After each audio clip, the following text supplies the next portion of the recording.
All right, guys, I'm live. This is Sean, Federal Prison Talk, Sean Cowgill. You can Google my name. I don't care. Put IRS after it. It'll show you my crimes. That was about 12 years ago, guys.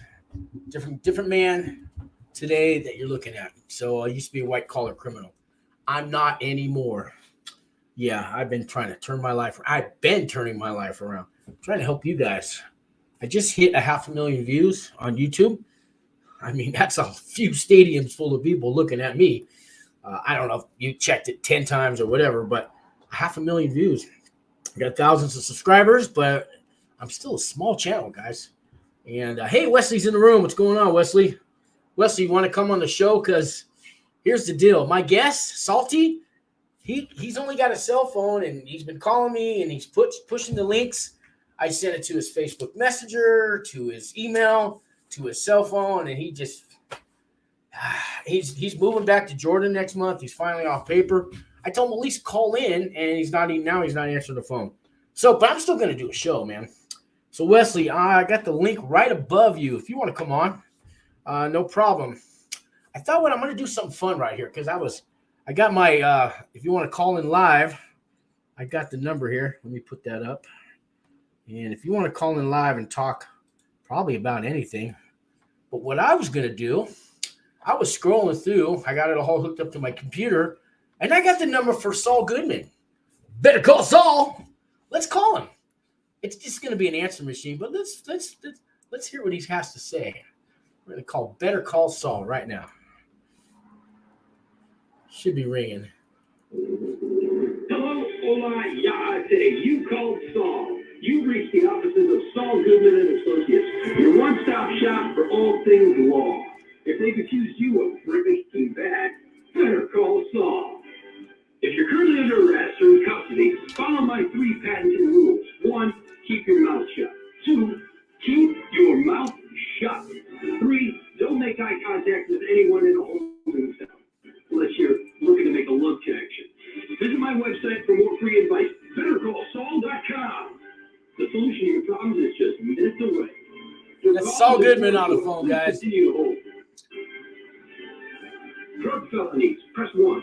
DUI, press 2. Let's press 1. Let's see what happens. Fall on government property, press 3. Illegal animal Nothing happens when I press the buttons. Unreasonably hot fast food beverage accidents, press 5. Wayfair 515 victims, press 6. To continue this message in Tagalog, press star.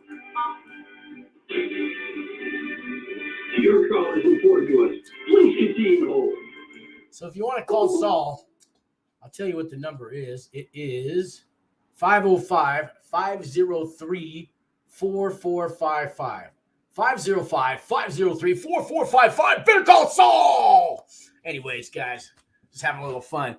Wesley, New Age Plugs in the room. Hey, the link's above you. Larry, I did time with Larry. Larry, who you put your last name up there today. You're getting brave. Anyways, if anybody wants to come on the show, I'm going to put the link up here again because my guest, Salty, I love the guy to death, but technology is not his thing. He doesn't have a laptop, but I told him you can do this on your cell phone. Salty, if you're watching, anyways, I've sent him the links. I've called him. I'm going to try him one more time, see if he answers, and we can at least get him on the phone, but he wasn't answering.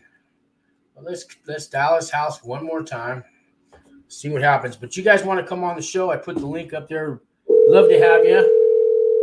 And you can call in live, anybody. Larry says, those cigarettes are bad for you. Man, you used to smoke right along with me in prison. What are you talking about, man? 2 tunas for a cigarette, man. That's what it costs.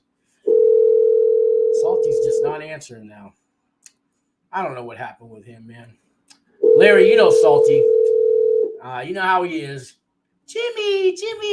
He always had some words to cheer you up. Salty. Yeah, Salty, this is Sean, Salty, trying to get you on the show, send you the links. At least you can answer the phone. I don't know. Well, Salty, I know you got about a month before you leave the country, go back to Jordan. We'll try again later on. All right, I'll hang up with him. Yeah, if anybody else wants to come on the show, New Age Plug, love to have you on. Larry, Wesley, any of you guys want to come on? I got the link up there. In the meantime, maybe I got a couple news stories, what's going on here in the feds. A lot of it's drugs and stuff. I get a lot of calls from people, getting accused of, I'll just say the word accused. Let me share this here. And we'll do a story for you guys. See if somebody comes in, somebody calls up. And let me share this here with you. I got to start over again because I didn't hit the button that says to share the audio. Share screen, share system audio. Here we go. And let's see here. I got, how about, what does this say?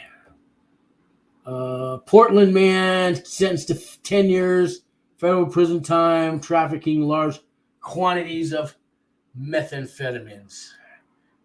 Meth. You got meth? You got meth? Got meth? Let's see. That's not the one. Give it a second here. It should change it. It's trying to do its thing. There we go. Portland man sentenced to 10 years. And let me just do the readout. Let's see here. And I got my helper today to help me read. Go ahead. Tuesday, November 8th, 2022. Portland man sentenced to 10 years in federal prison for trafficking large quantities of methamphetamine and counterfeit fentanyl pills. Medford, Oregon, a Portland, Oregon man with a prior drug trafficking conviction was sentenced to federal prison today after he was found driving on Interstate 5 in southern Oregon with more than 10 pounds of methamphetamine, nearly 3 pounds of counterfeit pills, fentanyl, and 2 firearms. Jonathan James Lawson, 29, was sentenced to 120 months in federal prison and 5 years supervised release. According to court documents, on March 6, 2021, law enforcement learned Lawson was traveling from Southern California to Josephine County, Oregon, with a large quantity of drugs. The next day, law enforcement spotted Lawson driving northbound Interstate 5 near Grants Pass, Oregon, and conducted a traffic stop. Inside Lawson's vehicle, officers located a large tool case containing approximately 10 pounds of methamphetamine, 700 grams of counterfeit pills containing fentanyl, body armor, and a revolver. Officers located an additional 480 grams of fentanyl pills, ammunition, drug paraphernalia, and a second firearm elsewhere in the vehicle. On May 4, 2021, Lawson was charged by criminal complaint with possessing with intent to distribute controlled substances and possessing a firearm in furtherance of a drug trafficking crime. Later, on March 15, 2022, Lawson was charged by criminal information with possessing with intent to distribute methamphetamine. On May 9, 2022, he pleaded guilty to the single charge. This case was investigated by the Bureau of Alcohol, Tobacco, Firearms, and Explosives, ATF, the Rogue Area Drug Enforcement, RAID, Task Force, Grants Pass Police Department, and Oregon State Police. It was prosecuted by Marco Boccato, Assistant U.S. Attorney for the District of Oregon. Let me unmute here. I might have been an echo in the beginning. So I've realized when I do have sounds coming from my other screen, I have to mute myself. I apologize about that. Working on the kinks, guys. Hey, Terrell is in the room with good news. Is it good news? He says, hey, Sean, how's it going? Finally got sentenced. He says it like, finally got sentenced. I'm so happy I finally got sentenced to federal prison. Who would be happy about that? I'll tell you who's happy about that. People on federal pretrial. Because you go through years. Terrell, I don't know if it's been 8 months or 2 years or whatever for you, but I know it's been a living hell. not knowing if you get 20 years, probation, 2 years, you know, and you're out on the pretrial, you're out on the bond, which makes you a nonviolent criminal, and you're going to a low or a camp, 95% chance, okay? Because people that are out on a pretrial bond, not a red flag, you're not a flight risk, you're going to the level 1s or the level 2 prisons. And Terrell, if you want to come on the show now that you've been sentenced, the link's right above you. I know we've talked about it or something, but anyways, what's he got here? Time served, 3 years probation. Oh, we got to know about this, Terrell. What do you mean time served, 3 years probation? Time served, you're out on pretrial. What time did you serve? They don't give you credit for pretrial unless all the rules have changed. That's news to me. So tell me, Terrell, what do you mean time served? What time did you do? Because being out on pretrial bond, that's not doing time. At least it never was. So tell me, man. Tell me. I got to know. New Age plug. Love it. I love it.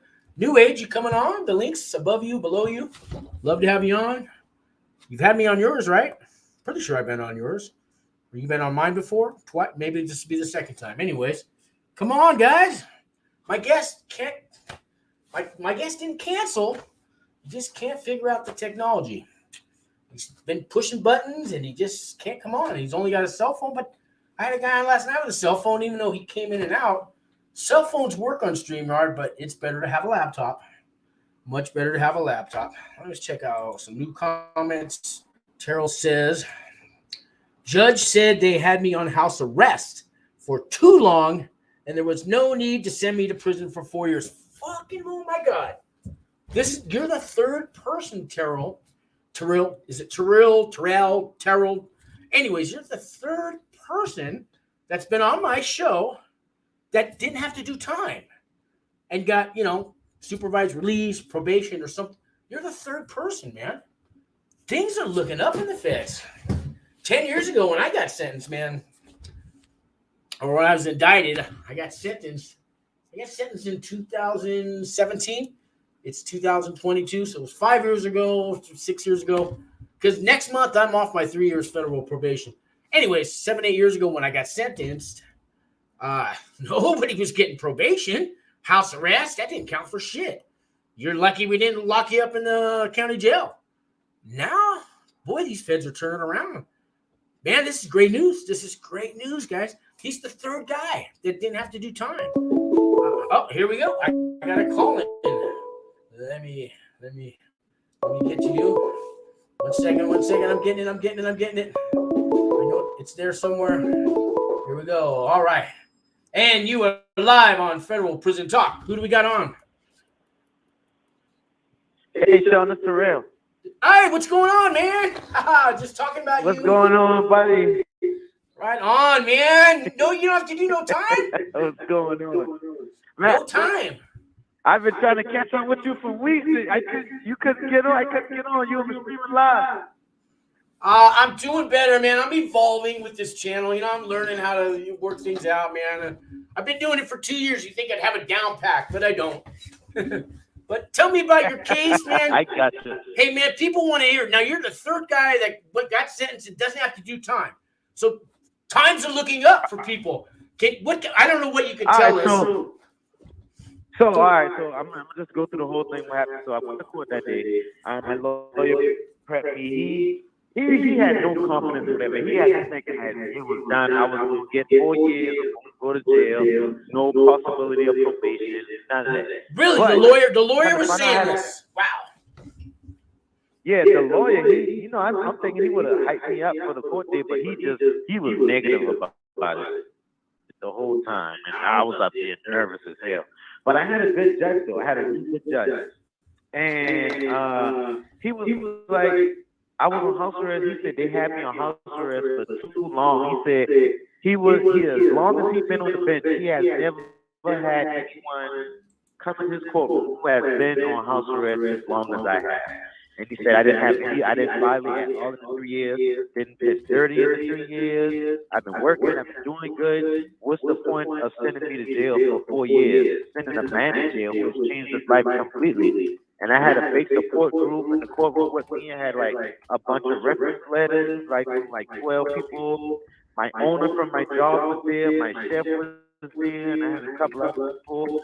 And the judge he saw that I was doing good. I was fine. He was like, "That's ridiculous to try to send you to jail for 4 years because the DA wanted to send me. They was shooting for the 5 years, but the judge said that was ridiculous.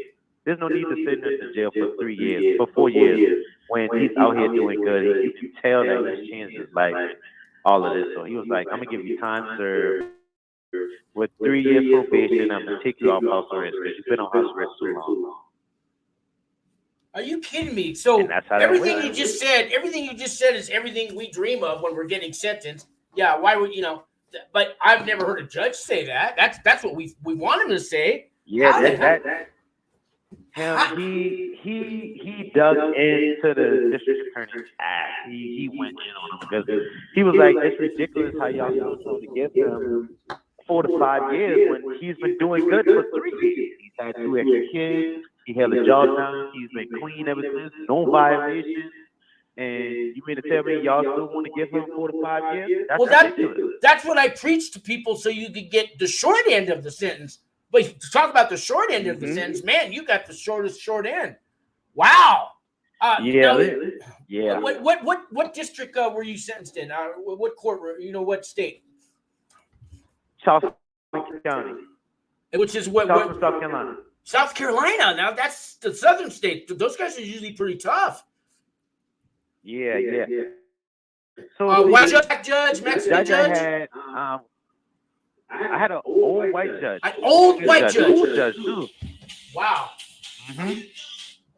Yeah. Wow. It worked out real good though. I've been off house arrest for 2 weeks now. I've been checking to see where you apply almost every week. I haven't. So I've been doing a video the last night or two, but I didn't do anything for about 10 days. Sorry, but now you got me. So an old white judge did this for you. Wow. So now you might have a second opinion about old white men, right? No, I don't know, but wow. In the southern states. He was a real cool judge. He was not an asshole to me. He was an asshole to the DA. Really? He let them have it. Yeah, because he said that they weren't trying to see the good that I was doing. They just wanted to send me to jail.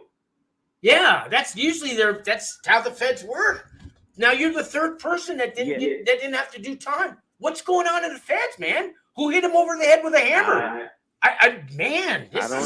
This is great news, but I'm in shock. Yeah, because he was like, I was a low participant in the indictment, and the big guy in the indictment got 122 months. And the judge was like, "You still want to try to send him to jail for 4 to 5 years? That's ridiculous." Oh my God! So what did you actually get? You got time served. I'm sorry. Go ahead. I didn't mean to interrupt. I got time served. They took me off house arrest and gave me 3 years probation. Wow. You must. I mean, you're happy, right? You gotta be happy. You damn right. I mean, what a stupid question to ask. Going out, taking the fiance out on dates, taking the kids out every weekend. So, what are your conditions of probation? Can you drink? Some people can drink, some can't. Yeah, I can drink. I can't. No drugs. Yeah, they're gonna drug test you probably for a while. I can't drink excessively. I can't leave the state for 6 months. After 6 months, I can leave the state and go wherever I want to go at. But for right now, I got to be in South Carolina, and that's it. I don't even have. My probation officer told me that because I've been on house arrest for 3 years and I did good for 3 years, I barely would see him. Wow, even the probation's dude. What was your charges originally? Conspiracy to distribute cocaine and marijuana. 16 pounds of marijuana. 16 pounds? Wow, because 50 grams is a 5-year minimum. It used to be. They're changing all that now, but Oh, dude. I mean, Yeah, see, they weren't concerned about the marijuana. They did not care about that at all. They tried to pin a lot of cocaine on me, but the DA they did the investigation wrong. They tried to pin too much drugs on me, but the drugs that they tried to pin on me weren't mine, and I wasn't in the situation that the drugs that they tried to pin on me. So well, my lawyer got everybody that says out. that, but the feds don't really care. But in your case, man, wow. Mm-hmm. Dude, I'm happy for you. Yeah. Are you gonna keep watching my channel now? Now you don't need me anymore, no? Yes, sir. Yes, sir. I am, because I went through it for 3 years. So I can help people out and give them advice. You know, and when I got out the top, so I just winged it. Not even gonna lie, I did not prepare. I ain't writing it down. I just winged it. Being that the judge told me, he was like, just talk to me like a regular person. He said, just talk to me. And that's what I did. He asked me, what started the whole conversation off, he asked me, he said, what got you into this indictment? And that started the whole conversation. And I went off. I just started talking. And it was just that simple. That's what the judges will always want to hear. They want to hear the truth from you, from the heart. And if, hey, man, I robbed the bank guy. Look, I've robbed 2 banks before. I know this is my nature. This is what I did. Whatever the truth is, you tell them. And they're going to, that's what they want to hear. And I know you didn't rob a bank. I'm just saying, for example, but the judges want to hear the truth. Hey, I was a drug addict, man. I'll do anything to get high. Whatever it is, they want to hear that. The only reason they charged me with the drugs is because I was a money courier. So the money I got caught with, they put that in the drug weed. I got caught with $151,000 in LAX, and they put that in drug weed. Man. Well, now you can definitely help people, man. And you're giving hope, because I got guys call me all the time. You're the 3rd guy that didn't have to do time. When I started this channel even a couple of years ago, I couldn't say that. I didn't know 3 people that, were fighting a case, pretrial. Everybody went to prison. Man, you're the 3rd guy that didn't have to go to prison. Yeah, I went into the courtroom thinking I was going to get time. Not even like my lawyer, he didn't have no confidence in it. He just was telling me, you might end up doing 2 years or 18 months. But he said, just be prepared to get time. The judge was completely on my side. Wow. Was this a paid lawyer or a public? What? Paid lawyer? No, I had a lawyer. Yeah. No, not a paid lawyer. The court gave me a lawyer, but I wasn't a public defender though. Yeah, no, they'll give you a court-appointed lawyer that has a contract with the feds, and maybe they do 1 or 2 free ones a year for the feds. I think they still get paid by the feds, but yeah, most public defenders for the federal system. I mean, they do have public defenders, but most people get a court-appointed real lawyer from the feds, especially if you have co-defendants.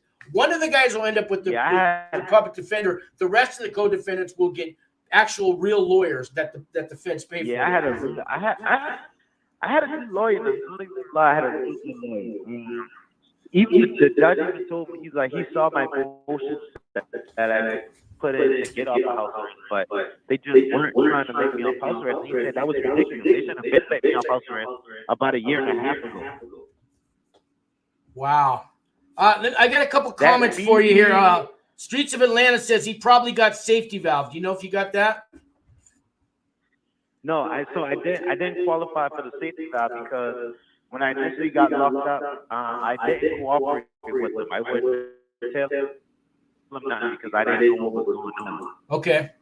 So for a whole year and a half, I didn't cooperate with the government. All right. Next guy, Wesley, he says you got a major echo. And see, I don't really know, guys, because I'm not on the other channel.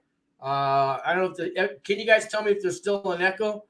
Everybody left. Maybe there is an echo. There shouldn't be, though, but let's see here. Maybe if I mute. That might have fixed the echo. Can you hear me now, Terrell? Yeah, I can hear you.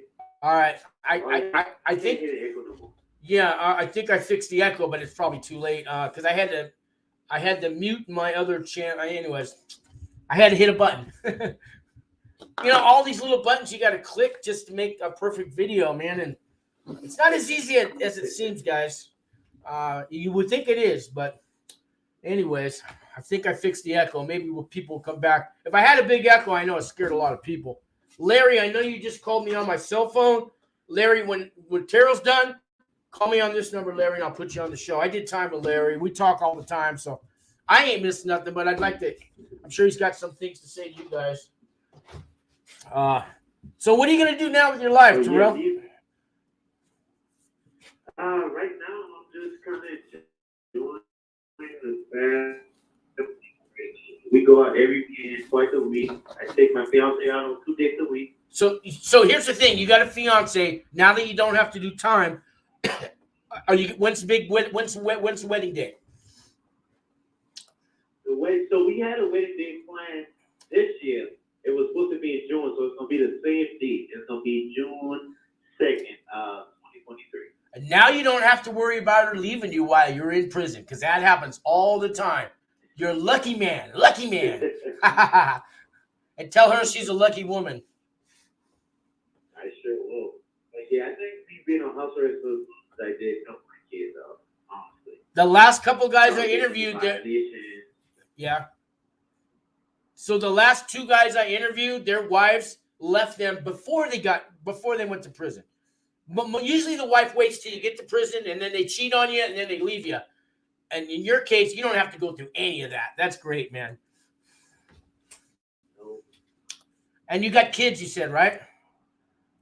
Yes, sir. How old are they? My youngest is 7 months. She's just going to 7 months Saturday. My next youngest is a year and a half. And then I got a 5 and 6-year-old. And so you're going to get to see them grow up, man. Every moment of it, right? You're going to cherish every moment right now. Yes, sir. I mean, I am. Dude, you got to count your blessings, man. God is on your side, man. You get to watch your children grow up. You get to marry your fiance. You get to live happily ever after. And I mean, I'm serious, man. You think about what I just said, man. Life is precious, dude. Don't blow it again. Yeah. Oh no, that's it. I'm done with the street, man. After probation, we're moving out of this state. Have you learned who your real friends are and who the real family members that love you are since you've been on this pretrial? Oh, definitely. I've been house arrest for so long. I went to my first family event over the weekend, and it was weird. Like being out and about right now, yeah, it's weird. I still feel like I'm a house arrest. I still feel like I need to get. I don't feel comfortable out the house yet. It hasn't hit you. It hasn't hit you yet. I get that. It's an adjustment to get used to. And how about the friends that you had before and the friends you have now? What were the numbers of friends you had before? How many friends you got now? The friends I had before, I don't even associate with any of them anymore. I got 2 friends, 2 solid, real friends right now. We've been working for the whole 3 years. Okay.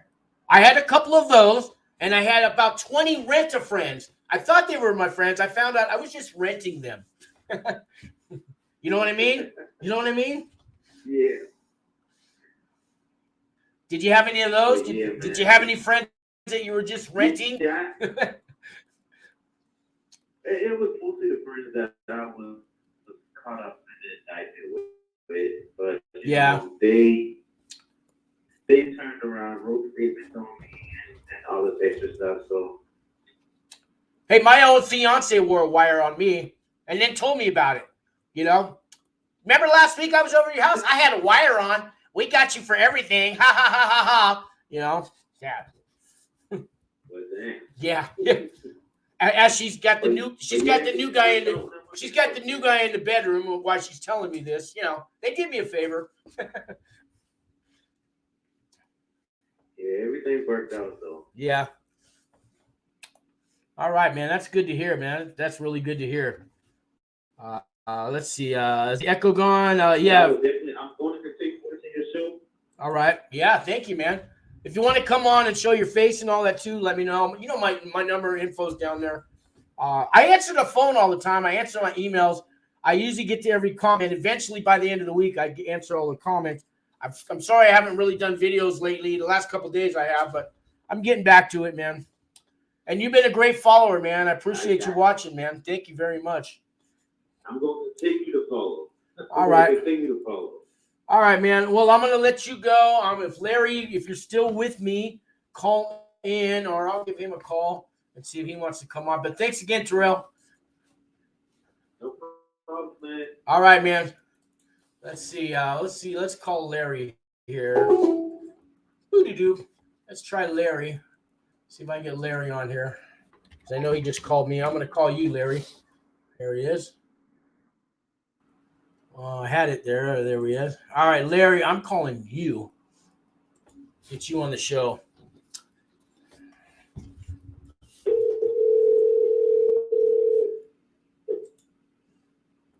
Larry, you're live on Federal Prison Talk. I know you called me, but I thought I'd call you. How you doing? I got you on live, man.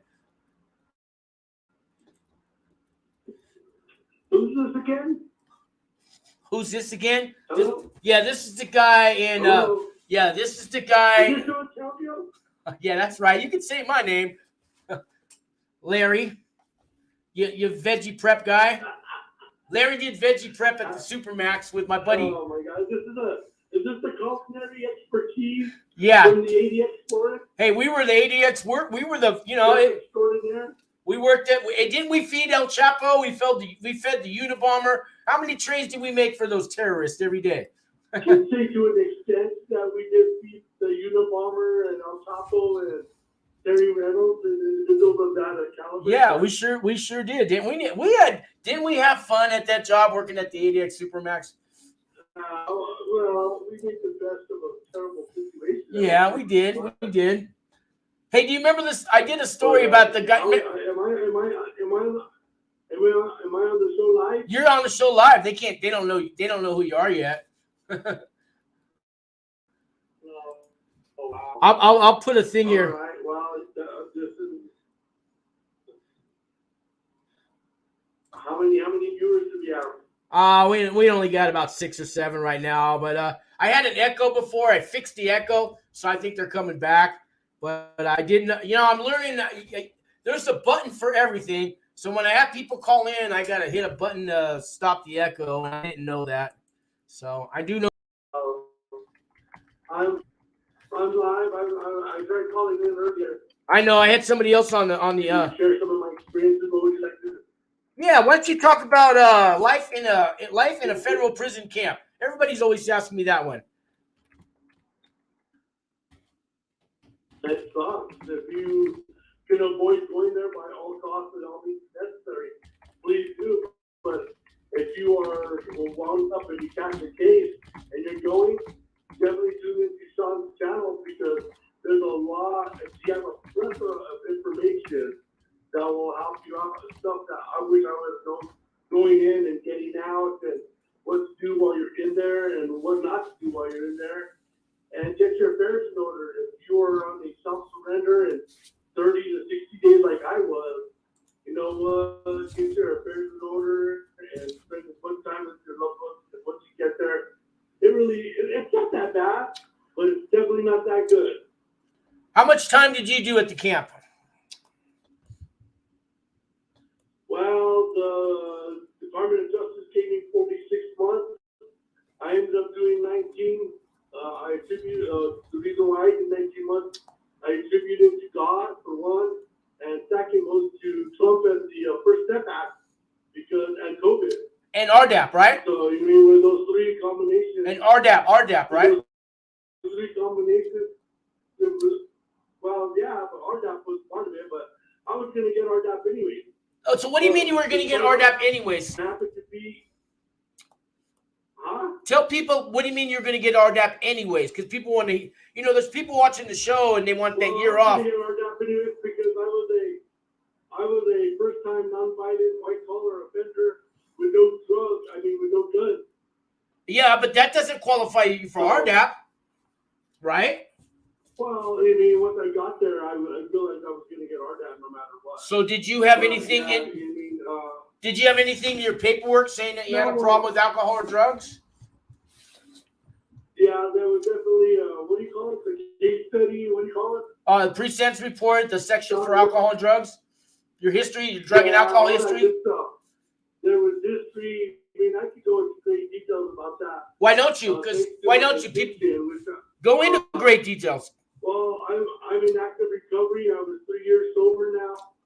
I was addicted to substances, and even during during the raid and during the trial and the indictments and the pre-sentencing, I was off and on negative. I would show negative, I would show positive test results on my drugs because I was in active addiction. I was going to prison no matter what, so my mentality was like, F it, I don't care, I'm going to prison anyways. And at the end of the day, that kind of was a benefit because I qualified for the RDAP because I had history of substance abuse. So can we get into qualifying for RDAP for people that want to get into it? What does that take? Well, it's a little trickier than that. You know what I mean? If you get caught up in a case and you just like at the last minute start saying, "Oh well, the alcohol made me do it," I saw individuals trying to pull that in there, and they went to great extent to try and get the paperwork approved. It's better that you have it in your pre-trial and your pre-sentencing report because it's only going to make it easier for you. If you're trying to do it while you're in there, it's going to be a whole lot harder. Don't you think, Sean? Exactly. This is what I wanted to focus on because you remember our director of RDAP, our coordinator, Dr. Coulter Rodriguez. Remember the lady with the blonde hair ran the program? Dr. Coulter Rodriguez? Yeah. She used to say, people come in my office all the time and they want to get into RDAP. And I'll let anybody in, but if you want the time off, that's another story. I'm not going to sit here. You got nothing in your paperwork saying you got to. Yeah. There's a two-part. Sean, Mr. Calco is correct. There's a two-part recipe. You can take RDAP, but that doesn't mean you're going to get the time off because you could have drugs. I mean, you could have guns on your case, and I don't know what they call it, the 401c. I don't even know what. Yeah, gun enhancement, 2.1 enhancement, something like that. Yeah. There's a lot. It's almost like algebra. There's an algorithm to get the time off and to get into RDAP. And you gotta have some. You gotta have something documented. She's not gonna believe you if you got nothing in your paperwork and you say, "Hey man, I smoked crack for 20 years. Let me in.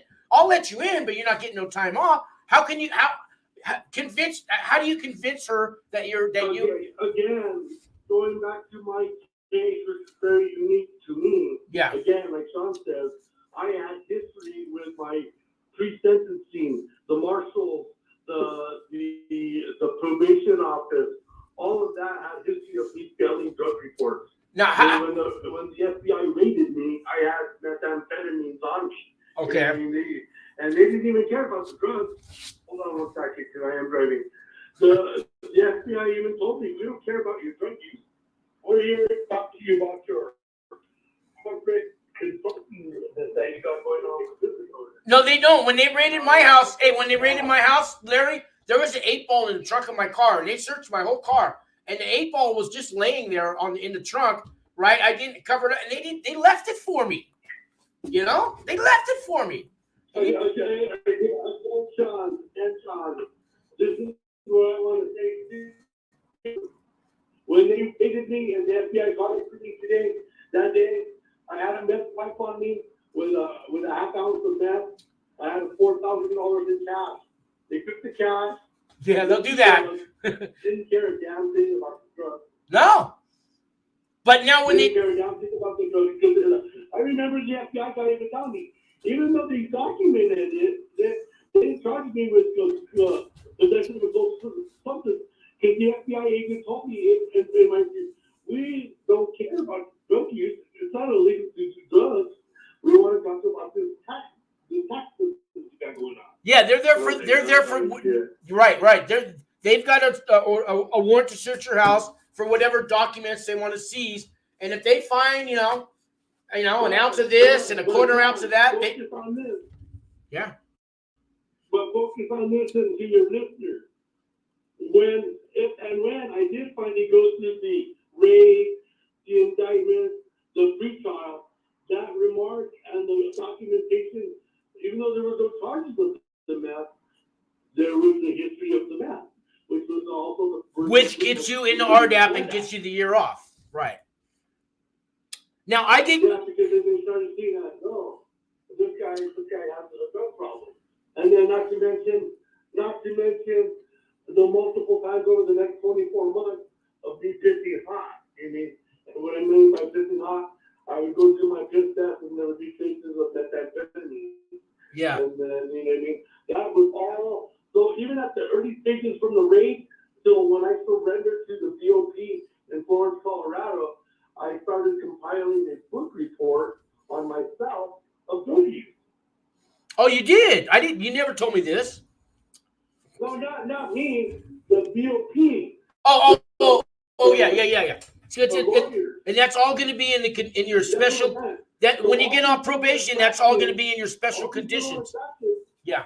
Was basically a building of a documented book report for the Department of Justice to say this guy uses drugs. Now, Larry, I get guys that call me and they might have had drug, they might be drug addicts, alcoholics, whatever they are, but they didn't put anything in their paperwork, and they went out of their way to put, no, I don't have a problem, because they're worried they're going to get more time. Their lawyer says, oh, don't mention the drugs. We don't want any extra charges. But now they want to get an RDAP and they've been sentenced. What do they do, Larry? You know what? That's very ironic that you say that, because I remember too, my lawyer, and I had a private attorney who then I ended up switching over to a federal public defender who was a friend of mine from college. Long story short, I had the hired attorney telling me, talk about the drugs. Then I had the district, I had the public defender, the federal public defender, tell me, don't talk about the drugs.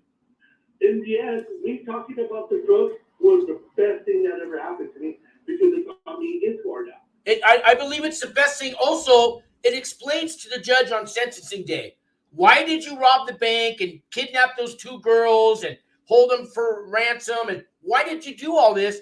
And if you say, because I was a drug addict, he goes, oh, now I get it, I understand. But if you don't drink and you don't do drugs, then you're a sick fuck. I'm sending you away for 20 years, right? Yeah, well, I think they look at it this way. If you're doing all these crazy crimes sober, then you really are a criminal. Yeah.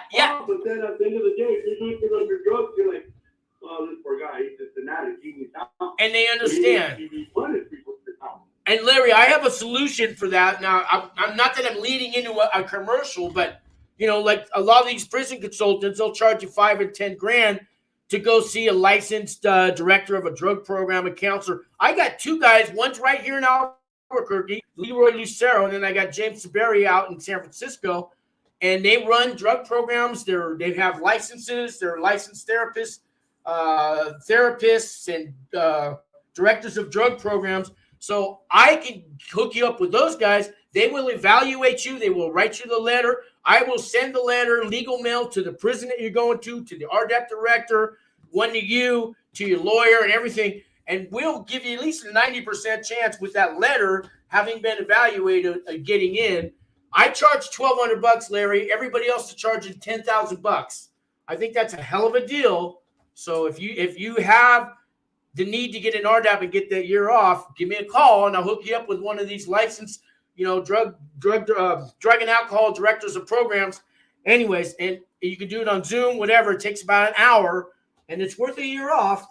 And I not that I'm leading into this, Larry, but do you think that's a good deal compared to $10,000? That's a very good deal, because I agree with Sean, and Sean, I have an incoming call, but I'll make it quick. Sure. I'll call you back after I take care of business. Okay. But at the end of the day, looking at a lot of these prison consultants, you're looking at between $5,000 and $10,000. I mean, I'm not trying to promote anybody, but if Sean's willing to help you, I would take that help. And Larry, I do it from the heart. I help people with character. I got a couple clients right now, but I write them character reference letters. Guess what I do, Larry? I just called David's sister. I called his pastor. I called Socorro's boss that she used to work for. And I talk to your people. And then together, we're going to write you that character reference letter. And then we're going to show it to your lawyer. And if he doesn't approve it, we're going to rewrite it again. And if he still doesn't want it, we're going to rip it up and we're going to give you your money back. Who does that, Larry? Well, you know what? It's definitely not the corporate consultants, but I will say this. So, and I'm not trying to badmouth anybody, not even including you, Sean. Yeah. But at the end of the day, and this is a true fact, because I counseled the DOJ and the U.S. Attorney. At the end of the day, your court case has already been determined behind closed doors. So character letters are not, the decision's already been made because you're just another number and a $33,000 hike in the federal budget. Well, the decision's been made for the guidelines, Larry, but let's say you're looking at 37 to 60 months. Now, that judge can give you 60 months or he can give you 37 months. So what you say to that judge, your character references letters, people that show up on your sentencing day, everybody that shows up and talks to the judge in your behalf, it's all going to make an impact on the judge. Well, maybe I don't need to give him the high end. Maybe, right? I'm gonna go with 50%. Son. Okay. I agree with you, and I see what you're trying to do. No, I get it. I had over 50 people. Had 50 people in the courtroom, and at the end of the day, they gave me what they gave me. But see, Larry, that's overkill. That's overkill. I don't recommend you have more than 5 people talk to you and 5 letters. Because if you got, I talked to other individuals, and you know what? They go in there with their family and little babies, young kids, and the judge does what they do anyway. Well, see, now that's different because now the judge is going to go, oh, you got 3 kids and a grandmother that's 80 years old, and here you are, you still committed the crime. Why should I give you time off? That should have been reason enough for you not to commit any crimes. Yeah, that's going to piss off the judge more than it's going to help. I agree. Yeah. My point was, you want to convince the judge that now that you are guilty and you've been indicted and you're before him on sentencing day, how have you changed since you've been indicted, right? You need to convince the judge that you've learned your lesson, you've taken accountability. Yes, I did it, Your Honor, I'm guilty. But look, I've done some changes. I once a week, I volunteer at the food bank. I go to NA meetings. I go to AA meetings. I've done everything right with pretrial. I've done everything. And you might be like Terrell, who just got credit time served. You might be like the last 2 guys. There was TJ and Nicholas. All 3 of those guys didn't have to do any time, but they convinced the judge that they changed their ways. Okay? Not that you changed your ways before you got sentenced. I mean, before you got indicted, but now that you've been indicted, you've changed your ways. And that's what I want to help you guys with. And there's Terrell back in the room. Let's catch up with some comments here. So, I fix the echo. Genghis says, elbow. Hey, Genghis, you want to come on? I'm gonna give you the link, Genghis. I'd love to have you on, man. Because let me put the link up. Genghis, there is the link.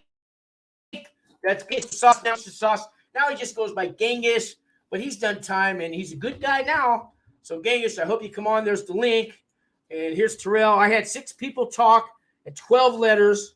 My letters weren't from family members. They were from people in the community. Yeah, the family letters, I don't know. Family should maybe show up in court and talk for you. But the family letters, everybody's going to have those. You know what I mean? But if you can get your some people that you worked for before and coworkers and people that kind of associated with you, but, they're not your family. So because your family's always going to say something good about you. Or if they're going to say something bad about you, then you don't even want them there and you don't have them there. But yeah, Terrell, I get it. And, like Terrell, he got credit time served, which is, you're the 3rd person, Terrell, in the last month, I think, that I've interviewed that got, no time. Things are happening, man. Things are going on. Let me get this one out of the way here. Let me see. I'm trying to hide something here. Live online. I don't want that. Hide that. Call in live. Yeah, there we go. And hopefully Genghis will come in the room if you're still there, Genghis. And Wesley, the offer's there, guys. Come on in. Say hello. Let's chop it up. Let's tell people what prison's like. All righty. So let's see. I think I'm caught up with the comments. Let me see. Yeah, Terrell, he got time served and 3 years probation, man. That's so awesome, man. So awesome. So awesome. All right, I got another news story, and hopefully Genghis comes in the room. In the meantime, let me pull up a news story. What's going on in the feds today? Let's see here. Let's pull it up. And let's see here.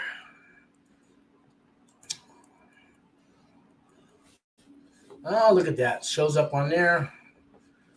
Let's see here. So now you guys see how my screen works.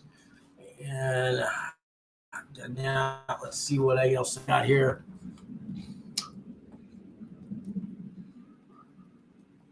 Inmate walks away. I did that one last time. Character reference letters. Federal prison for gun violence. Oh, yeah. Here's one. It said, got another gun charge.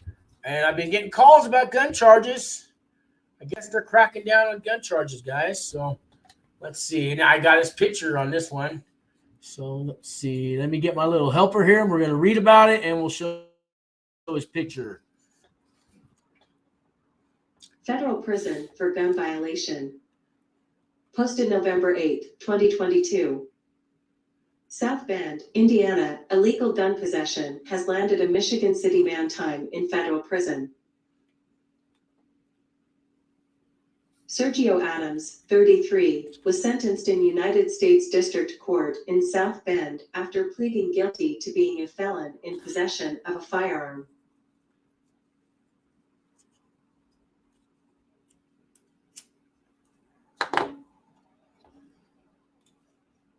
Okay. According to the U.S. District Attorney's Office, he was sentenced to 52 months in prison, followed by 2 years of supervised release. Authorities said police responding to an alert in November of 2021 found Adams possessing a handgun. Adams was on supervised release at the time for a previous conviction.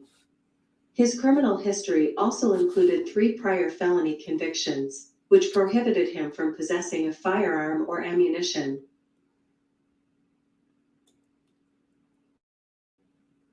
According to court records, his prior arrests were for crimes such as criminal recklessness with a deadly weapon, intimidation, and battery.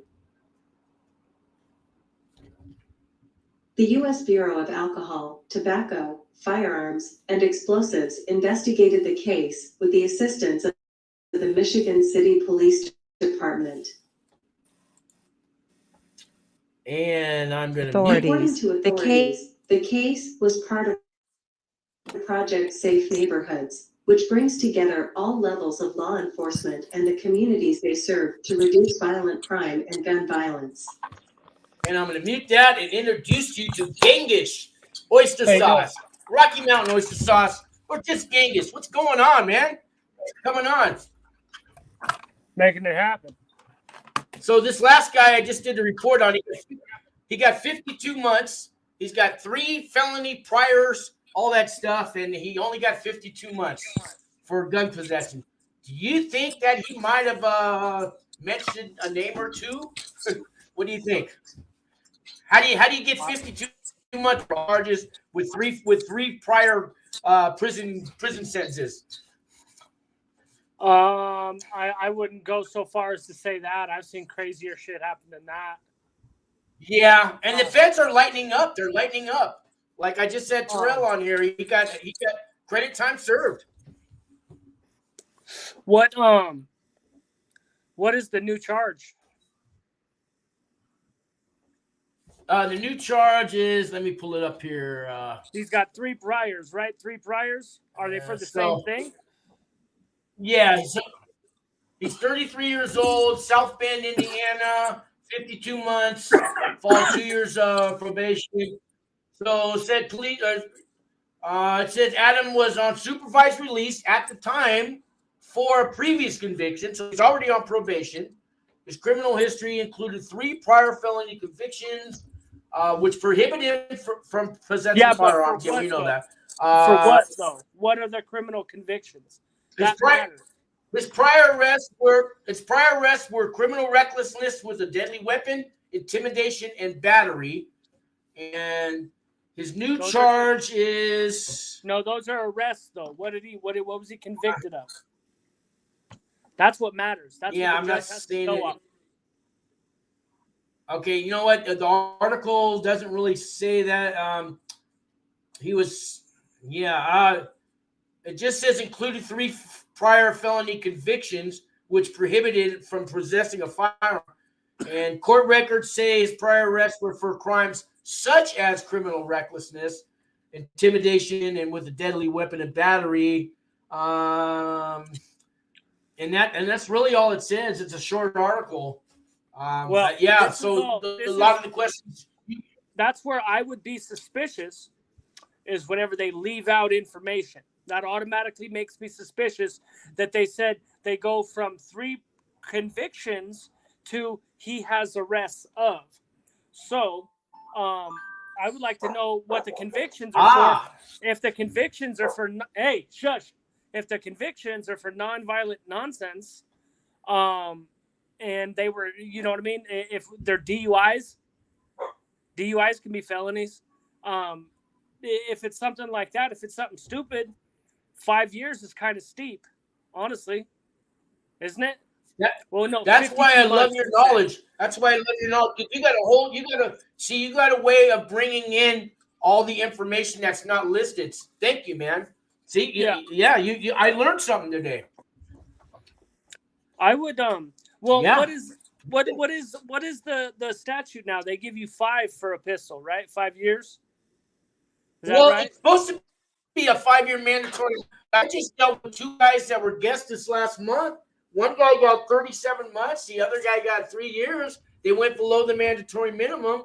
And I know they didn't snitch or nothing because I've been talking to them on the phone and all that. I know they didn't do that. I just know, okay? I'm going to believe that they didn't do that. And they went below the mandatory minimum. And both of them were felons with a gun. So that's supposed to be mandatory 5 years, and they didn't get it. Yeah. I've seen them break the rules. If we're going to be honest, I've seen them break the rules a lot of times.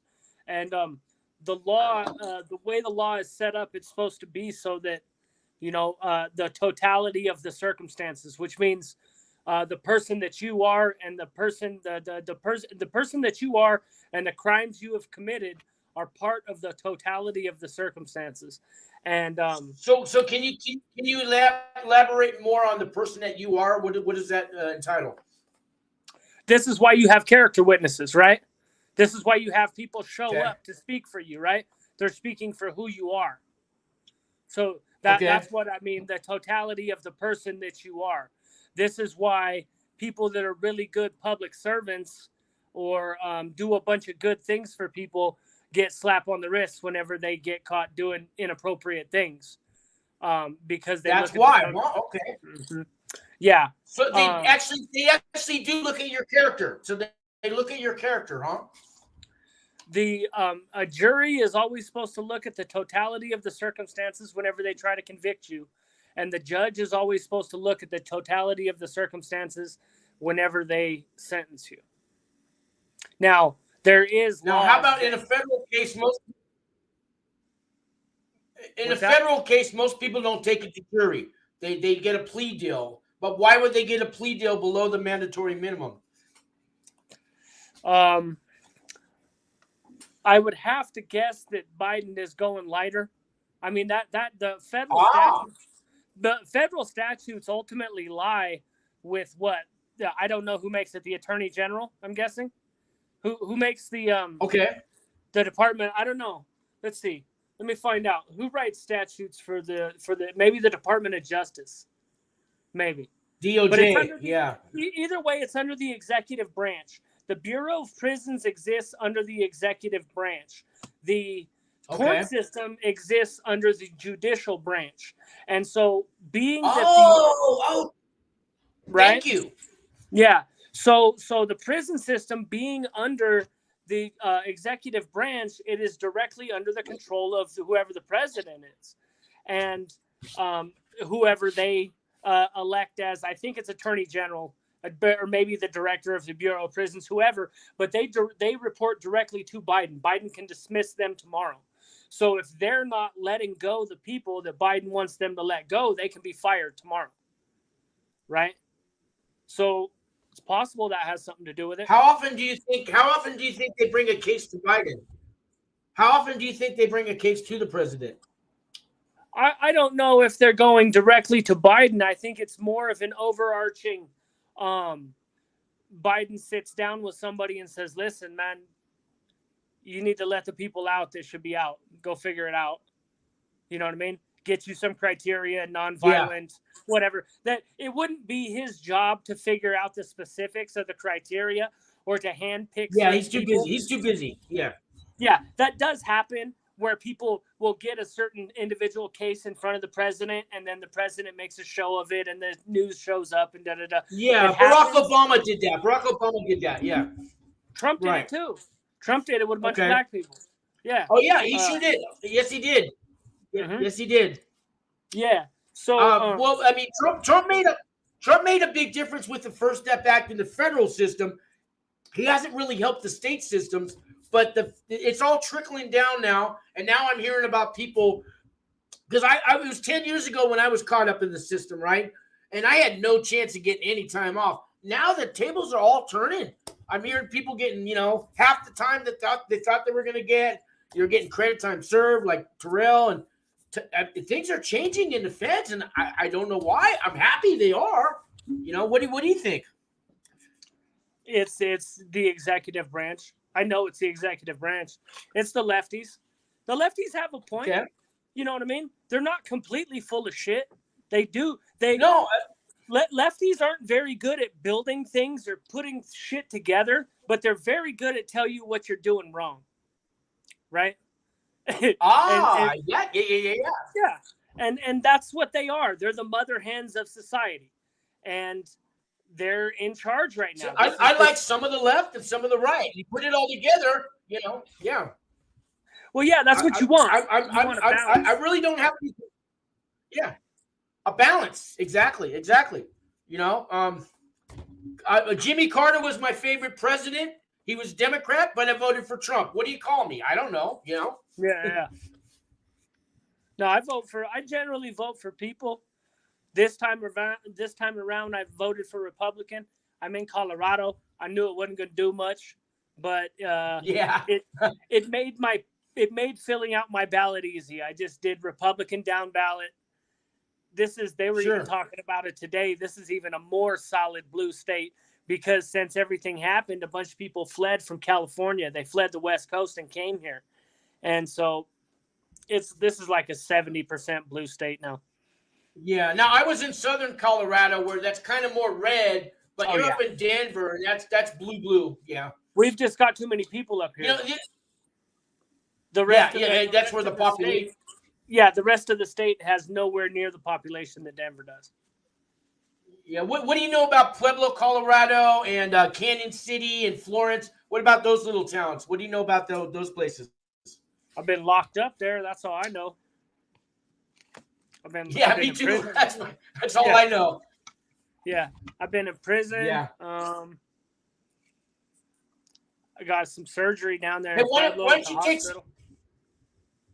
take some time and tell everybody about your channel, Genghis, and let them know what you're all about. Plug your channel, man. Okay.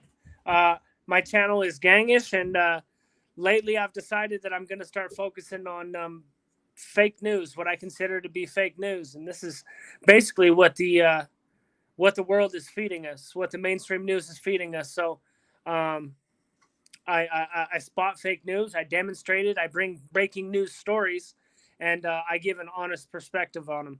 I don't no spin, and I talk about them in real time and research them in real time, and I research both sides. I research every side of the story that I can find.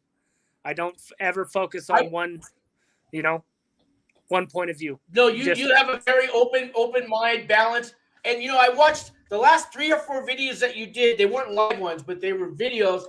I guess you did it however you did it. But dude, one of your videos I just clicked on because I thought it was a news show, and it was you. I'm going, what's this guy?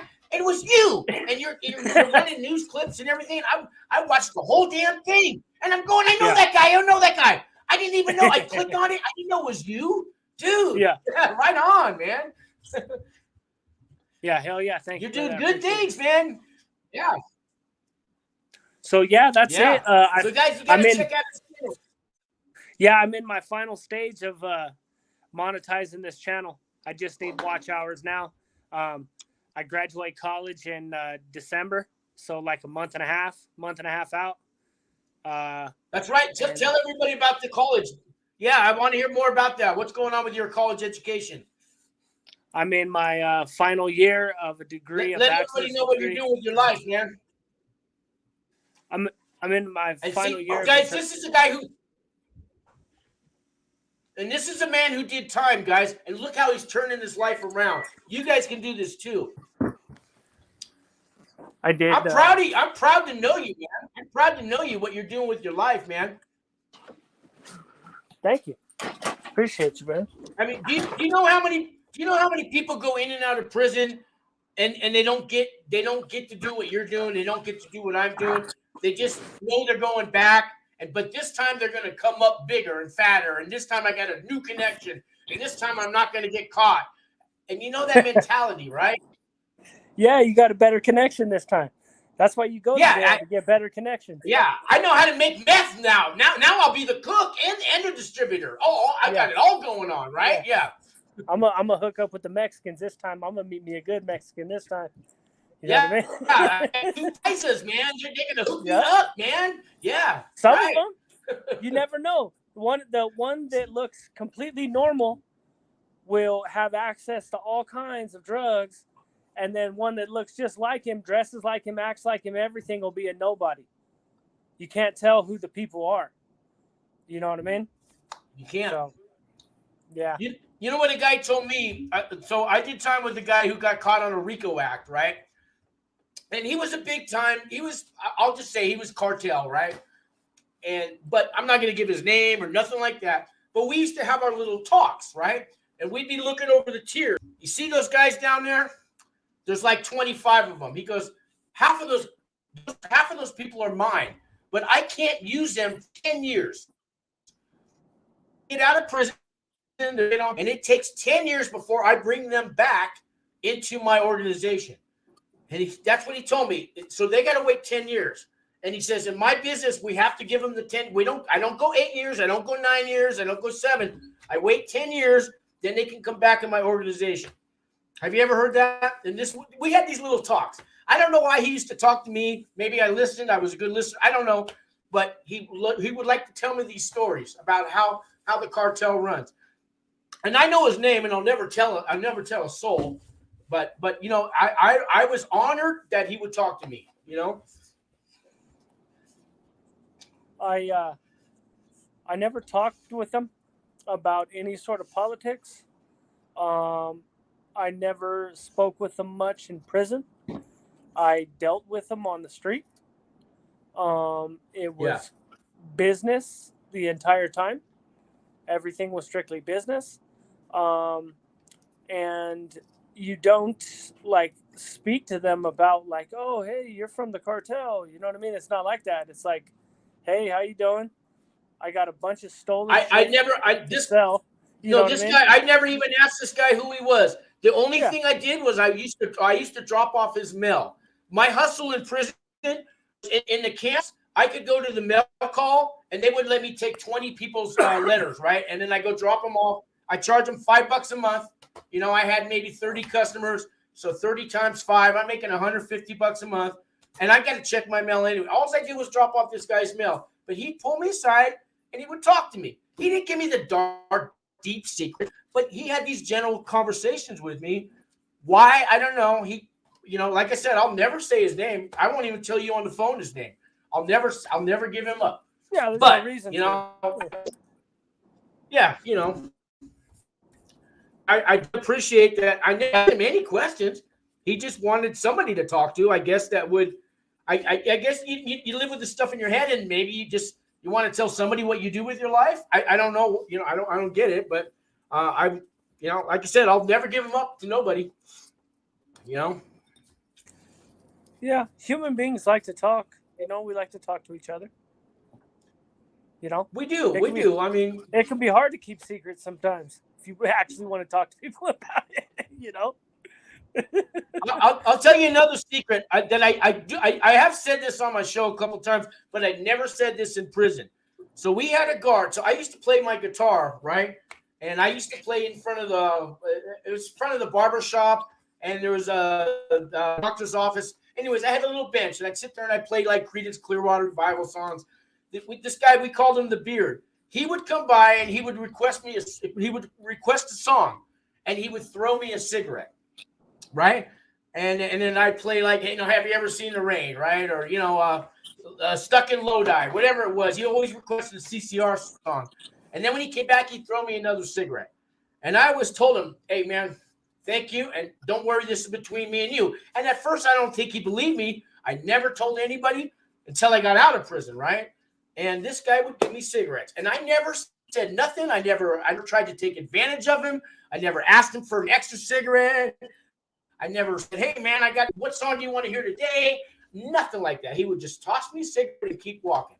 And I kept that secret the whole time, you know? Yeah. I don't know. I say it now, and I did say he was called the Beard, so maybe I gave him away, but I think he was getting ready to retire. I don't even think he's there no more. But no, I was able to keep secrets, you know. Am I keeping it now? No, I'm not keeping the secret now, but Yeah, I've been thinking about that because I did that interview with my homeboy in prison. There's a 100% chance that interview was recorded, and that the gang coordinators listened to it. 100% chance, Yeah. huh? Not 100%. And huh? so there's a Wow. 100% chance that the investigators are watching my channel. I do know that. So this is something I've been thinking about for the last couple of weeks. I'm starting to be a lot more careful and thoughtful about the things that I say. You know.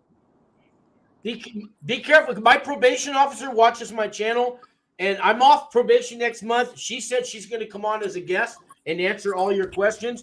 She's a federal probation officer, but I've had four federal probation officers. They all watch my channel, but they've all given me approval. They said I'm helping people, I'm helping me, and I'm staying out of trouble. But they said watch what you say because our bosses are also watching you. Yeah. Yeah, So, I believe that. And they don't work for the BOP. So if I say bad things about the BOP, they don't work for them. They're working for the Department of Justice. So, you know, I guess it's okay. But I haven't had any problems yet. But, you know, you're right. You're right, Gangish. Hopefully they're not.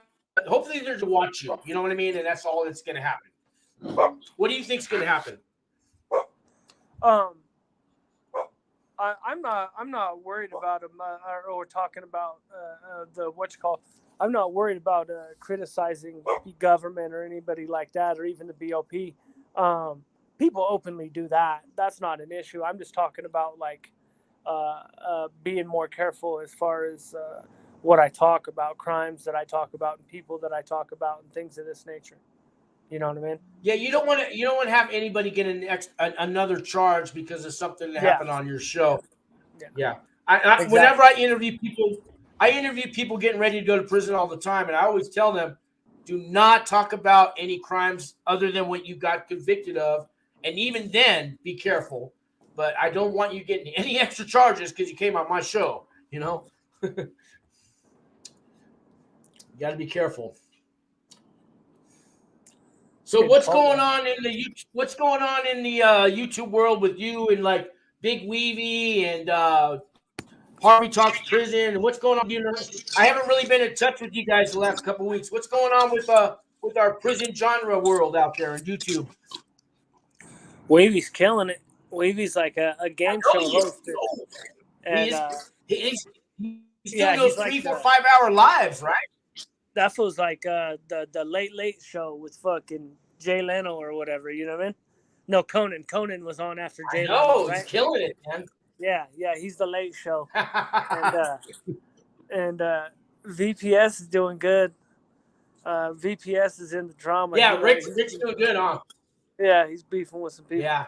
And Harvey's chugging right along. New Harvey's Age still good, plug, too. New Age plug. He's New Age plug's just rocking the YouTube streets out there.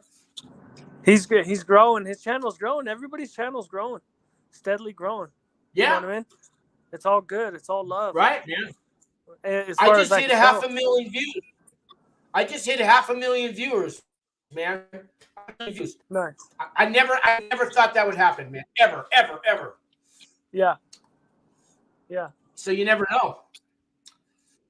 You know, Netflix just sent me an email. They want to sponsor me, but I'm not sure if it's a scam. They didn't ask for money. I'm going to write them back. So it is a scam. It is a scam. I don't know, but it's funny though. I don't know. It's probably a scam. Well, they sent it to my.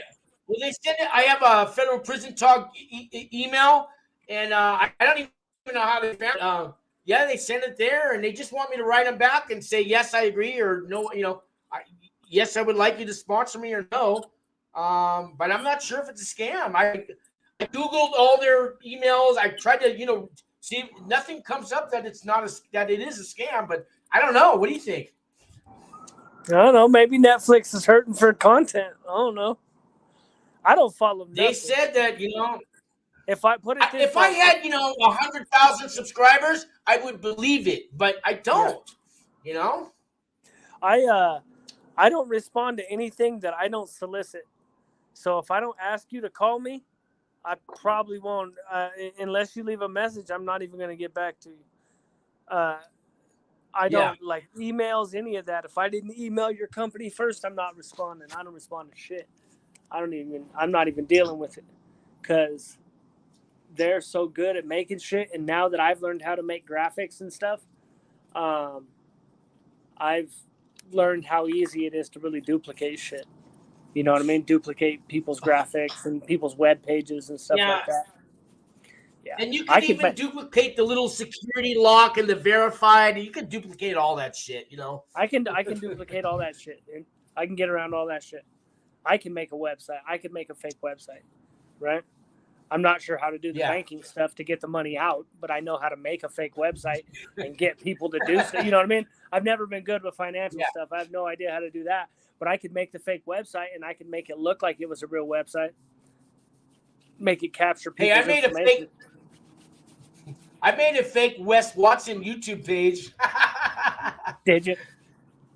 I shut it down. I just had fun with it. I was going on channels and saying, "Hey, I'm Wes," But yeah, anybody could do that shit, That's why they're handing out these handles now. Yeah, the handles. I just got one. That's so nobody can fake your handle. That's a good thing. That's what we, back in the day, I was in the CB radios when I was a teenager back in the 80s, and we had a handle, and the truckers didn't like us taking over their airwaves, but we didn't care. We were teenagers, and we would all have CB radios in our house, and we, did our little shows and stuff like that. And that's kind of what YouTube is today on a much larger scale, and especially when you got guys like Big Weavy and all that doing these 5-hour lives. That reminds me of my CB radio days. Killing it on the CB radio. 5 hours? We killed it, man. But we didn't have Cash App or Venmo. We didn't get no money. Yeah. Got some pizza rolls. Yeah. Cracking. So what do you need? How many more watch hours do you need to get monetized? Like 1,600 more or something like that. Okay, that's not too hard. I mean, most of your videos are more than 30 minutes long, right? Oh, I'm I'm counting on the lives. The lives are where it's cracking. I just didn't go live. How do they track watch hours on a live though? How do they track that on a live? What do you mean? How do they track it? Well, because right now, I mean, I got guys coming in for 5 minutes, and 2 minutes, and 30 minutes. Well, how do they know who's coming in? It's all going to get averaged out on your peak concurrent viewers, right? Okay. Do you know this metric? You know the metric I'm talking about? Yeah. So Yeah. So you can do the math right there. If you have your peak concurrent viewers, and then you look at the graph, and then you have the amount of time that you were online, you can do the math right there. I could do it by hand if I needed to. I can't do it in my head, but Right. so you could I you get could it. figure out the metric. It's not incredibly complicated. Here's a question for you. I don't know if you've ever been in a low security, but Streets of Atlanta wants to know how much cash do you need in a camp or a low? You can get by with $100 a month, but $300 or $400. I mean, they only let you spend $360 a month. But where you did time, Rick? I mean, Christopher, how much cash would a person need a month for commissary and haircuts and buying whatever you're going to buy off the side and all that? What do you think somebody needs a month to live on in prison? Like you said, $100 a month will make you comfortable. You'd be comfortable with $100 a month. By my understanding though is that the feds pay a lot better, right? Well, you can start off at 12 cents an hour, but if you got unicorn stuff, you can make $200-300 a month. If you got one of those, those are the guys that are doing 5 years and more. Somebody going in for 18 months, you're not going to get a good job like that. You might, but you probably not. I didn't know that. I never really messed with anybody that only, went in for a couple of years. So, because everything I've always known has been that the feds pay fantastic. That like out the yeah, gate, but they have grade 1, 2, 3, and 4. You get to grade 4 and you've been there 5 years. Even washing dishes, you can make $140 a month, but you've been there for 4 or 5 years. You work your way up to that. I got Frank now. Frank, I thought you went over to Florence. Frank, are you already out of prison, or are you watching me? So Frank went to Florence, Colorado camp where I was. Frank, are you sitting here yourself watching my show? I mean, if you are, dude. But what's going on, Frank? Man, are you out? Are you already out? Oh, he's live from Leavenworth camp. Frank, you're sitting there on the cell phone so they transfer you to Leavenworth because I know they shut down the RDAP in Florence. So I'm guessing they transferred you to Leavenworth to do the RDAP. And now you're in the RDAP building with a cell phone watching my show. What the fuck, Frank? What do you think of that one? They give them phones now? Yeah, well, they buy them. They're about $200-300. Frank, can you take the cell phone and show us what the prison looks like? I mean, as long as you're guilty, do it. Show us some. He says, yes. Damn, Frank, you can come with that cell phone, dude. They're going to send you to the low. They're going to take away all your good time. You're going to be locked up in the SHU for 90 days. You get 500 free minutes on the phone now in the feds. Get rid of that fucking cell phone, dude. I'm sorry, man. But, it ain't worth it. You get caught with that shit, man. What are you going to do? 500? You get 500 free minutes on a phone in the feds? Yeah. You can only talk for 15 minutes. After 15 minutes, they cut you off. And then an hour later, you can call again. And you get 500 minutes a month for free now.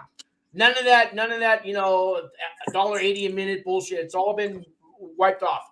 Yeah, they shut down that company. Somebody finally realized that was some scumbag shit. Yeah, that company got sued and they went out of business. They filed Chapter 13 or whatever they did, but yeah, that company's no longer telecom, communications, whatever it was. Now there may be a new contract coming in next year. You know how they work, the good old boy network. But for this year, it's 500 free minutes. No, that's what my homeboy told me because my homeboy's calling me all the time from the joint. And I was like, man, homie, I know these are getting expensive because they used to be $5 a call. He was like, nah, man, they can't charge us like that no more. Yeah. He said they passed a law. They can't charge them like that anymore. Yeah, they've been cracking down. Yeah, they got. It cost. He says about 10 more months. Something like that. Yeah, I was telling people to get a Google Voice account for the local neighborhood where your prison is at and save you a lot of money. But now they don't have to do that. So Frank says he's got 10 more months to do. They shipped him to Leavenworth. Frank, I love you, Frank. You know, we've talked and all that before you went into prison. But, dude, you got to get rid of that. So even if you're renting the cell phone. So, Christopher, they rent cell phones, right? You give somebody, you know, $10, you can use my phone for an hour, right? And still, all those numbers you dial, you think you delete them and all that shit, they still find it. If any of those numbers are connected to any of your people's paperwork that your visitors, if they can trace that to you, you're not going to be in that camp anymore, man. Now he says I'm out. He says about 10 months. Now he says I'm out. Yeah, what, Frank? First you got 10 months to go, and now you're out. Come on, Frank. I know you just. This is my cell, Frank. I know I'm putting you on blast, but you know, Frank.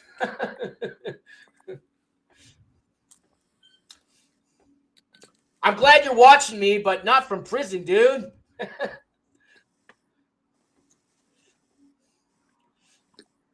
Oh, well, what are you going to do? TikTok's full of cell phones from prison, right? You know, when I was in the joint, I seen a couple cell phones, but only a couple, and people kept those things low.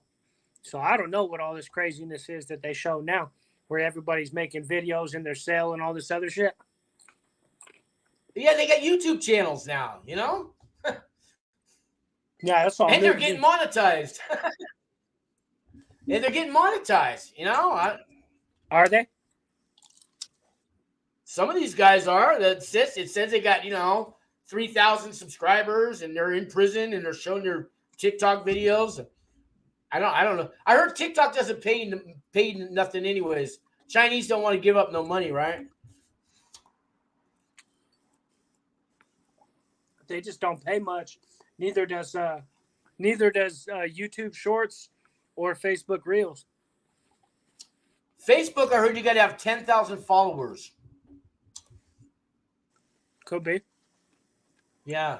And was it you that was saying Rumble is actually charging you? Because I'm on Rumble too. Any video I do now, I don't do any work. It just automatically goes to Rumble. Like in 72 hours, this one will be on Rumble. But I heard they're charging you now, like $10 a month. Have you heard? Was it you that was saying that, or was that Rick or somebody who was saying Rumble's charging? It's probably not charging you right now. But whenever I sign up for something and start putting in, some time and energy into it, I look at what its application is going to be in the future. And what I see is a step-up program where if you go look at the pricing programs, they're built so that the better you do, the more money they're going to charge you. That's just how they're built. But if they're charging you money, aren't they also paying you the revenue for your videos or? Yeah. I mean, if I'm making $100 a month and they want to take $10 away, because YouTube takes 30%. Mm-hmm. I mean, yeah. No, you're 100% right. So $10 is really nothing. YouTube takes 30%, which could be a lot more than $10. Yeah. And the better you do. So I don't think Rumble's that bad. It's going to go all the way up to $100. The largest tier is it $100 will. a month. Yeah. The largest tier is $100 a month. So let's say I'm Wes Watson and I get $20,000 a month from YouTube, but YouTube's going to take 30% of my $20,000.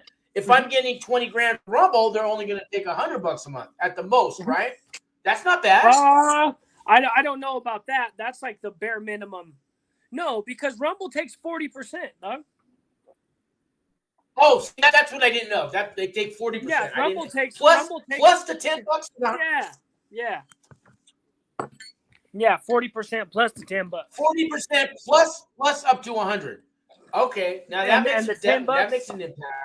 Yeah, and the $10 is it doesn't matter if you get any money at all, you still owe them that $10 or $100 or whatever. Really?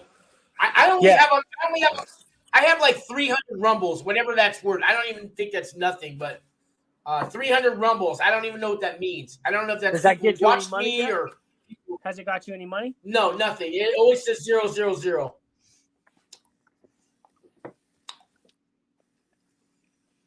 But I do know when I first went to Rumble, the only people that was watching my channel was me. So I have one view, and that was my view. But now I look at it, I'll have 120 views. I know that's not me, so something is happening. Yeah, people will watch it. I'm getting views on my Facebook channel too. I started a Facebook channel. Oh, you did? Okay. Well, I'm on Yep. Facebook right now, live, and I have one viewer, it says, from Facebook watching me right now. But I don't, it's just my personal Facebook channel. So I haven't really made a Federal Prison Talk Facebook channel. I don't even know how to do that. There's got to be a way. When you say your Facebook, is it your personal or you have a gangish Facebook? I started a gangish page, and I did it on purpose. I made it private, and I only invited a couple people, because what I'm trying to do is make sure that I get a lot of engagement. I don't want a bunch of subs. I want to know. I'd rather have 50 people and post something and know that the 50 people didn't like it than to have it be lost with 2,000 or 3,000 subscribers. And then whether Makes or not sense. they liked it gets lost in the situation. So I've only got, I think you're on there. I think everybody from the genre is on there. But I've got. Yeah, I did. I got an invite. Yeah, you're right. Yeah. I did click on it once or twice. I got to There's get more less into than- Facebook.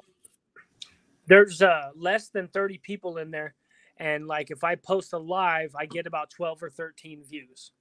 So almost half of my audience is watching it. Right? You know what I mean? And that's what I'm going for. Yeah. Is that right there. So I'm going to add people in and slowly take people out as I go. But all right, man. Yeah, I don't get on Facebook that much, and I know we got our little message board, and I need to get with you guys more. I'm here. I'm still alive, guys. Nothing's changed with me. It's just I'm sorry I haven't been there. You guys are always chatting with each other, and I need to get more involved with you guys. I love you guys. You know I love you guys, right? Yeah. You're one of the dudes. How is your channel doing in general? I'm almost at 3. I think I got 2,800 subscribers last time I checked. But I just made 500,000 views. So, because I have that IQ thing. What's the IQ thing from the Australian guy? You have it too, right? What's his name? I have TubeBuddy. Oh, TubeBuddy. What's that one? I don't know about that one. It's a little TubeBuddy? different. It's basically the same things. It's recommended by the vidIQ guys. It's just a little different than what everybody else has. It does things a little different. All right. Well, they just sent me a thing saying I have 500,000 views. Congratulations! I printed it up. I'm gonna put it in one of my dollar store little frames here. But But I want that silver. I want that silver YouTube thing with 100,000 subscribers. That's what I want to get. So, did you or have you monetized your channel yet? Oh yeah, I've been monetized for about a year now. I get about my last check was $269 for last month. Okay, is it going up? Is what I would ask. It pays the bill. It's going up because the one before that was 180. So it went up almost $100 in a month. So things are happening. It pays some bills. You know what I mean? Hell yeah. That's Yeah. right. I probably should get into merchandise, and I get a lot of money on Cash App and Venmo and donations, and then I have my little side business. I write character reference letters for people and stuff like that. I got two new clients this month, and so I charged them $500 each, and so I made $1,000 this month.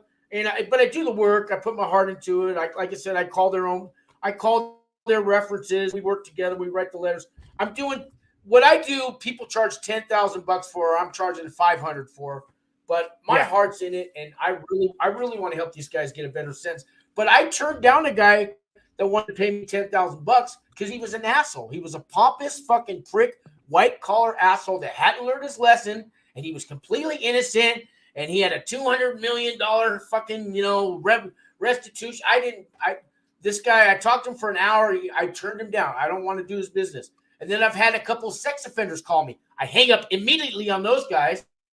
And the guy wanted to pay me $5 grand. I don't care if you pay me like $5 million, motherfucker. Lose my name, lose my number. I won't. There's certain people I just won't help, man. You know, I don't care. I don't care if you only had kiddie porn on your computer. You're a scumbag, and I don't want to talk to you. Now, if you're 18 years old and she was 16, that's different. We'll talk. I get that. But a 5-year-old kid and you're 46 years old, no. You know what I mean? Did you see that video I did the other day about that dude Scott Ritter?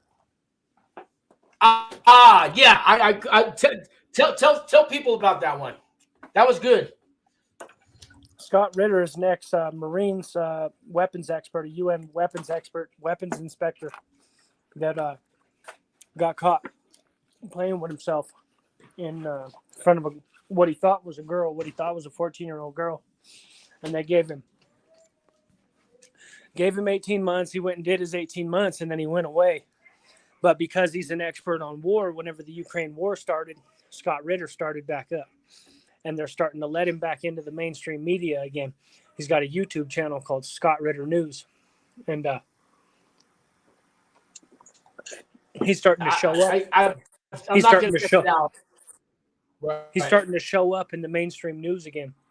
They're starting to interview him on mainstream news channels. Kind of sounds like Anthony Weiner. Remember him? Yep. Yeah, he's starting to show back up again too. I heard, but I'm not going to go search for him. I don't even want him in my search query. I have heard his name yet lately. I have.